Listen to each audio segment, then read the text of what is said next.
For Airservices Australia.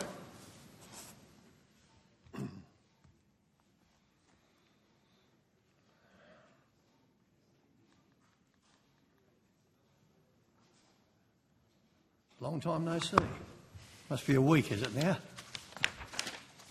Good afternoon, Chair. Peter Curran, Airservices Australia, Deputy CEO, and I'm joined by my colleague Russell MacArthur. It's all right. I'll give you a chance to get there, and I'll put the official, do the official welcoming. So I now welcome representatives from Airservices Australia, and I understand the information on parliamentary privilege and the protection of witnesses giving evidence to Senate committees has been provided to you. Not that you need it, you've heard it that many times, but anyway. So for the Hansard record, if you could both please give your full name and the capacity in which you appear today. Good afternoon, Chair. Peter Curran, Airservices Australia, Deputy Chief Executive Officer. Thank you.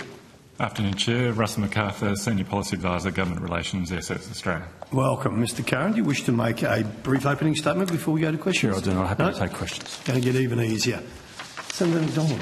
Senator McKenzie, I'm sorry. It's all good. That was a blast from the past. Yeah. Hi, gents. In terms of operational improvements, what's the single most critical reform aspect of this bill? Senator, from Airservices' perspective, we're very much focused on the recovery period. That's the element which we're most involved in, and from our perspective is the most critical element. And so how will that assist Airservices Australia and obviously the movements in and out of Sydney? Senator, whilst the detailed regulation has not yet been developed, and hence some of the more detailed procedures aren't as we would expect the recovery period to work, would allow us to extend from the 80 cap today up to 85. And whilst the number of instances where that level of demand is typically there is quite small, it would nevertheless provide the opportunity for us to go beyond the 80 cap today to allow more flights to arrive or depart than would otherwise be the case. So if weather was perfect and operations are normal, what is the theoretical maximum movements per hour? Senator, well, we're capped at 80 per hour, and so our procedures typically have been guided toward that. We've done a number of studies over the years, none without any constraints applied to it, because we have the long-term operating plan as a legislative constraint.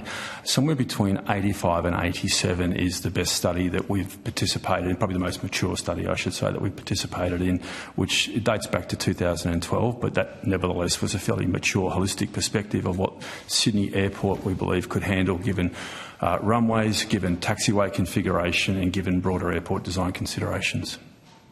Now, I'm asking now, that's what you're projecting. What happens now, theoretically?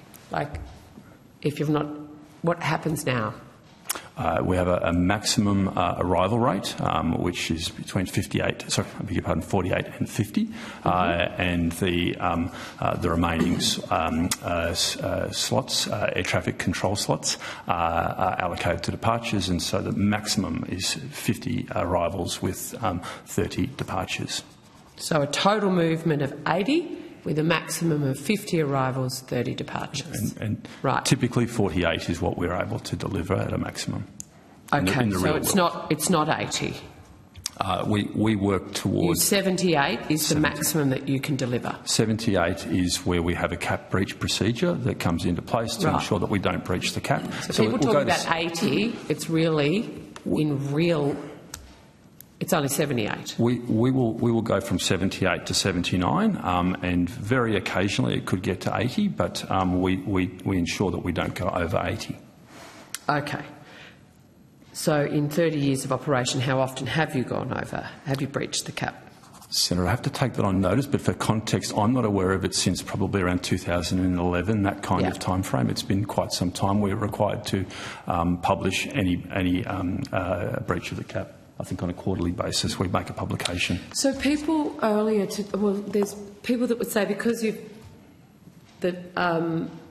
never gone over the cap or even, near it, that it's not actually required, that this isn't an issue that's required because you've dealt with significant events without having a recovery time.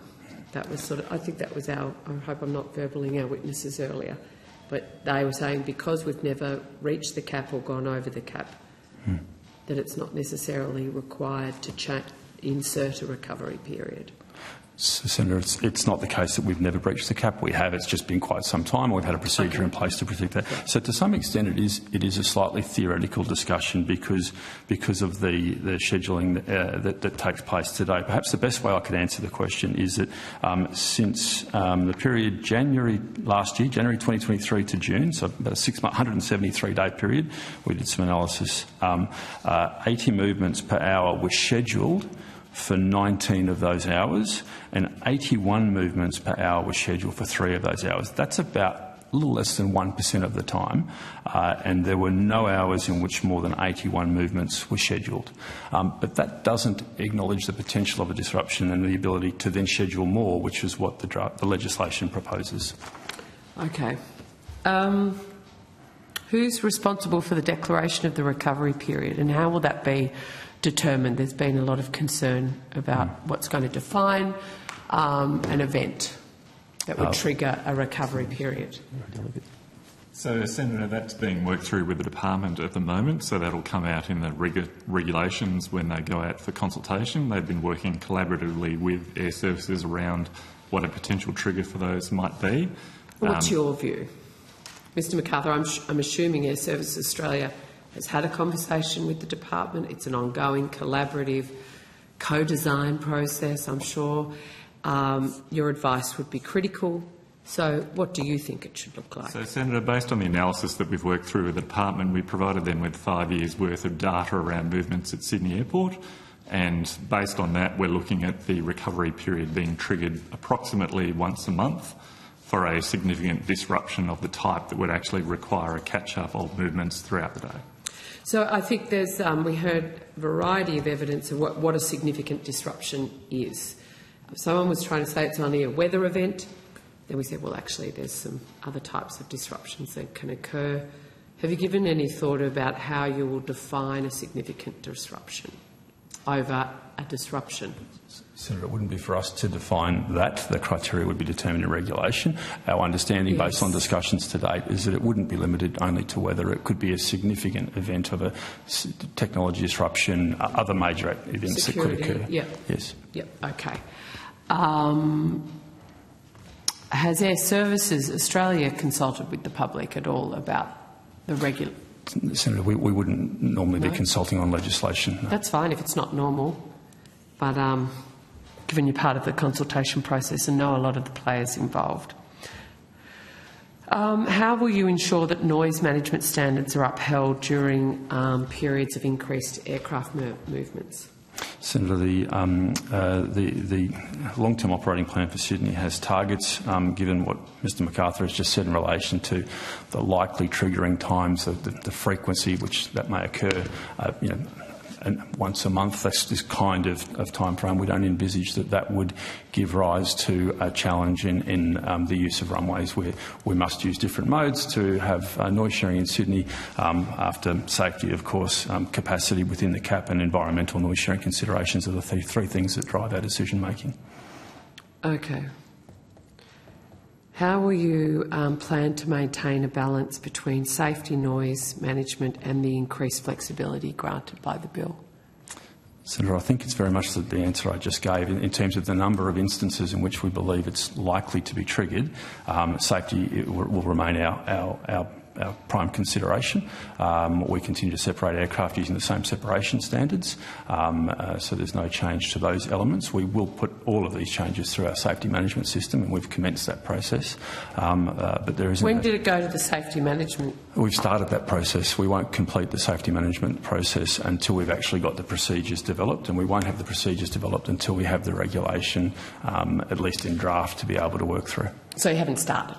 We have started it. We have an initial process to make an assessment. It's got a determination as to, is this going to trigger our safety management system, and then we go through the process. But it takes some time to develop the safety arguments that will go around. So when do you imagine this would all be complete?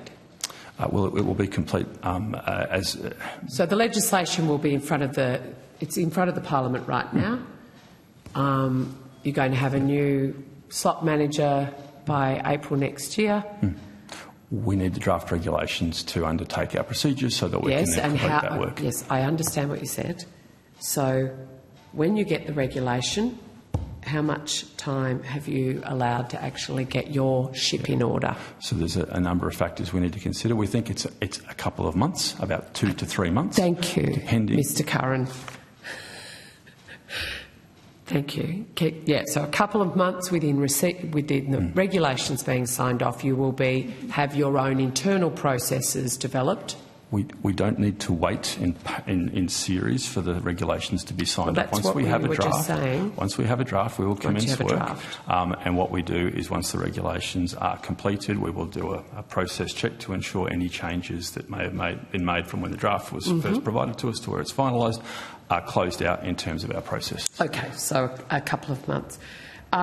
Will that manual counter and clipboard that we've talked about so often in estimates be able to be retired as a result of these changes? Senator, the movement monitor role, which does use some which has a clicker procedures. for everyone that's at home counting planes. It does also use inputs from a very sophisticated radar system and flight data processing as well, but there is a human being involved there, and there is a recording of that which is done manually. You're quite correct. This process will not result in the retirement of that position, I think was the word you used. What we are working on is a technology which we have a version we intend to deploy next year called Aerodrome Collaborative Decision Making, which will provide a mechanism to automate some of that activity. What that means for the role, we'll make a determination in due course. Yes, I'm not suggesting the person disappears. I'm just wondering whether they'll still be holding the clicker. We do have some automation coming through. Okay. There isn't actually a clicker. There is a clipboard. There is a clipboard, no clicker. Excellent. What reforms do you believe are missing from the bill?